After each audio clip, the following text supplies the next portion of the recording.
The environment has been What we're saying is have a heart. We've got to be able to regenerate our There'll be company. people who are kind, people who are cruel, but that's life. You can be bigoted about bigots. I'm fine with that.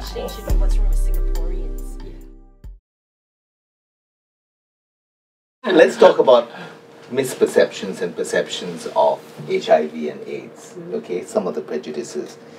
I'll put it to you. HIV is largely a homosexual disease. No, it's about No, both. that's not Homosexual, heterosexual. Last Well, year, look at the the statistics. statistics, Yeah. heterosexual overtook homosexual. But there again, is it Yeah. per capita or is it Oh, no. absolute numbers? If you look Yeah. at per capita, the incidence of HIV among the homosexual population, is it higher? These are absolute numbers. It depends These are on where you absolute look. numbers. Because if you look in Africa, it's mostly a heterosexual disease, and at least half of the people infected with HIV are women. Singapore has a very different epidemic. Yeah. In Singapore, the epidemic is 90% males, 10% females, and the risk is higher for people who are homosexual in terms of the the rate of transmission is higher in the homosexual community. So it has nothing to do with being gay or not being gay. No, it has nothing to do with that. It simply has to do with the kind of sexual activities you engage in. And the structure of society and the level of infection among different social groups. Well, yes, I mean, you have to look at it in terms of the overall picture, yes. Okay. But anyway, the risk of infection, you're not more inclined to be infected if you're gay than if you were heterosexual. For gay, when a man have sex with men, the sex act itself will more likely transmit HIV because there will be more tests.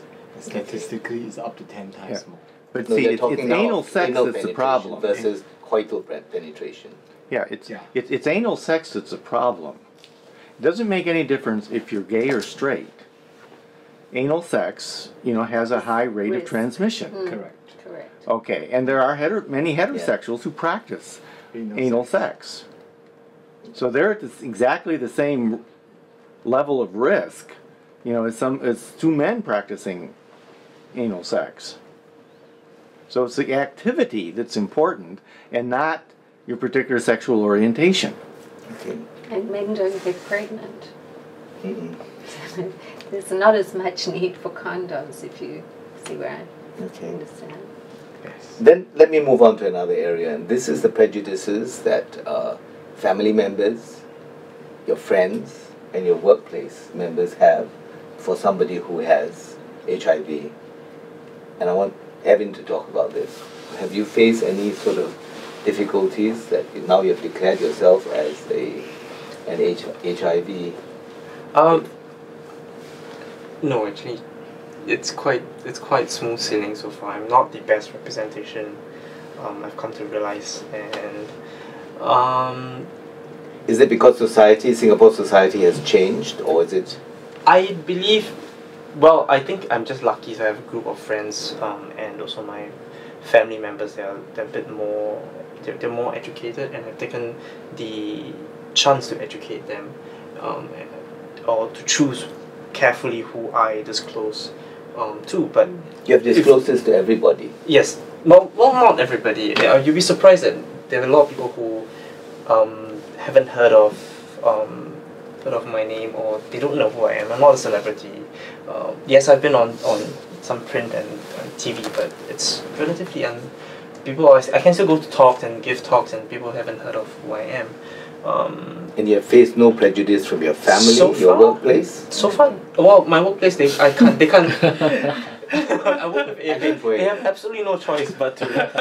So it's not a fair gauge, but in my Then you're not direction. qualified to answer that. If I could share, at Standard Chartered we do food rations delivery to people living with HIV, and we have staff volunteers that actually deliver the food rations to the people living with HIV. We have times where we knock on the doors, they refuse to open the door, and when we leave the food rations there, they'll say, "Can you not leave the food rations there, because I don't want my neighbours to think that I'm HIV positive." If they see food rations there, they will immediately. There's certainly a lot of fear of there's coming still out. fear. Absolutely. Yeah. But they're the victims, they're not. They are. So like you said, no, that there are prejudices. They refuse to come out. They don't want to see my volunteers at time. They just want to close the door. Then do they accept your aid? They do, because they will take. But you must be rations. home. Yeah. You must be home. Or you leave it there, and then when they go, my volunteers go away. They will open the door and take the food rations. Yeah. You don't want to see They don't want to others. see. They don't want you to see. This is the same Okay. in San Francisco, exactly the same. Well, what sort of prejudices would they face at Susan at work? Because you work with companies and you try to educate companies. The point is that the weight of the responsibility of knowing that you're HIV positive in a company where nobody else knows. And then if you go forward and tell your HR manager in confidence. She'll move her desk away. Well, exactly. Because she doesn't understand the disease. There's no policy in place. When there's rumor and gossip and all of a sudden somebody loses some weight, they won't use the washroom, they won't use the bathroom, they won't use the cups in the kitchen.